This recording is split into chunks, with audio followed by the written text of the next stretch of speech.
ഇന്നത്തെ സ്പെഷ്യൽ വളരെ പെട്ടെന്ന് തന്നെ തയ്യാറാക്കി എടുക്കാവുന്നതും എന്നാൽ സദ്യക്ക് ഒഴിവാക്കാൻ പറ്റാത്തതുമായുള്ള ഒരു സിമ്പിൾ റെസിപ്പിയാണ്.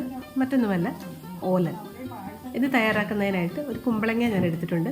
ഇത്രയും ആവശ്യമില്ല, കുറച്ച് മാത്രമേ ഞാൻ ഇതിൽ നിന്ന് എടുക്കുന്നുള്ളൂ. ഇത്രയും ഒരു പോർഷൻ മാത്രമേ എടുക്കുന്നുള്ളൂ. ഇതൊന്ന് ക്ലീൻ ചെയ്ത് ചെറിയ പീസസ് ആയിട്ടെല്ലാം ഒന്ന് അരിഞ്ഞെടുത്ത് മാറ്റി വയ്ക്കുന്നുണ്ട്. അതിനുശേഷം ഒരു മൺചട്ടിയാണ് അടുപ്പത്ത് വെച്ച് കൊടുക്കുന്നത്. ഈ മൺചട്ടിയിലേക്ക് ചെറുതായി അരിഞ്ഞു വെച്ചിട്ടുള്ള കുമ്പളങ്ങ ചേർത്ത് കൊടുക്കാം. ഒരുപാട് കനം കുറച്ച് അരിയേണ്ട ആവശ്യമില്ല. ഈ ഒരു വലുപ്പത്തിനാണ് അരിഞ്ഞെടുത്തിട്ടുള്ളത്. അപ്പോൾ ഈ ഒരു കറി തയ്യാറാക്കുമ്പോൾ മൺചട്ടിയിൽ തയ്യാറാക്കുന്നതാവും കുറച്ചുകൂടെ നല്ലത്. അപ്പോൾ ഈ അരിഞ്ഞു വെച്ചിട്ടുള്ള കുമ്പളങ്ങയിലേക്ക് 3 പച്ചമുളകാണ് ചേർത്ത് കൊടുക്കുന്നത്. അത്യാവശ്യം എരിവുണ്ട്, എന്നാൽ ഒരുപാട് എരിവായി പോവുകയും ചെയ്യരുത്. ഈ ഒരു കറിക്ക് ഒരുപാട് എരിയുടെ ആവശ്യവുമില്ല. അപ്പോൾ ഇതിലേക്ക് തേങ്ങയുടെ 2 പാലാണ് ചേർത്ത് കൊടുക്കുന്നത്. എരിവിനായി മറ്റു പൊടികളൊന്നും തന്നെ ചേർത്ത് കൊടുക്കുന്നില്ല. പച്ചമുളകിൻ്റെ എരിവാണ് നമുക്ക് ഈ കറിക്ക് ആവശ്യമായിട്ടുള്ളത്. മറ്റ് പൊടി ഐറ്റങ്ങളൊന്നും തന്നെ ഇല്ലാതെ തയ്യാറാക്കുന്ന ഒരു റെസിപ്പിയാണ്. ആവശ്യത്തിനുള്ള ഉപ്പ് കൂടെ ഇതിലേക്ക് ചേർത്ത് കൊടുത്ത് നന്നായിട്ടൊന്ന് വേവിച്ചെടുക്കേണ്ടതായിട്ടുണ്ട്. സദ്യ ആകുമ്പോൾ എരിവ് കൂടിയതും കുറഞ്ഞതുമായിട്ടുള്ള കറികളെല്ലാം തന്നെ ഉണ്ടാവും. ഈ ഒരു ഐറ്റം അധികം സ്പൈസി ആയിട്ടുള്ളതല്ല. തേങ്ങാപ്പാലിലൊക്കെ വേവിച്ചെടുക്കുന്ന വളരെ ലൈറ്റായിട്ട് മാത്രമേ എരിവുള്ള ഒരു കറിയാണ്. അപ്പോൾ ഇതൊന്ന് അടച്ചു വെച്ച് കൊടുത്തിട്ട് നന്നായിട്ടൊന്ന് വേവിച്ചെടുക്കുന്നുണ്ട്. വേവിച്ച് ഒന്ന് കുറുകി വരണം. ഈ ഒരു ഐറ്റം നമുക്ക് വളരെ എളുപ്പത്തിൽ തന്നെ തയ്യാറാക്കി എടുക്കാൻ പറ്റുന്ന ഒരു റെസിപ്പി കൂടിയാണ്.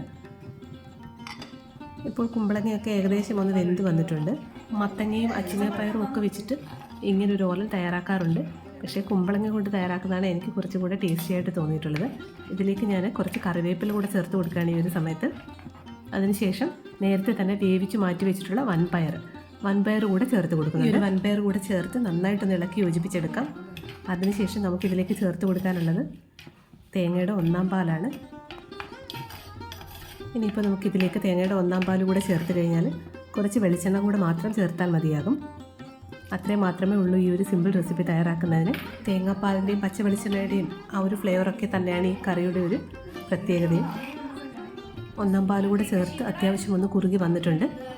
ഈ ഒരു സമയത്ത് നമുക്കിതിലേക്ക് കുറച്ച് പച്ച വെളിച്ചെണ്ണയാണ് ഒഴിച്ചു കൊടുക്കാനുള്ളത്.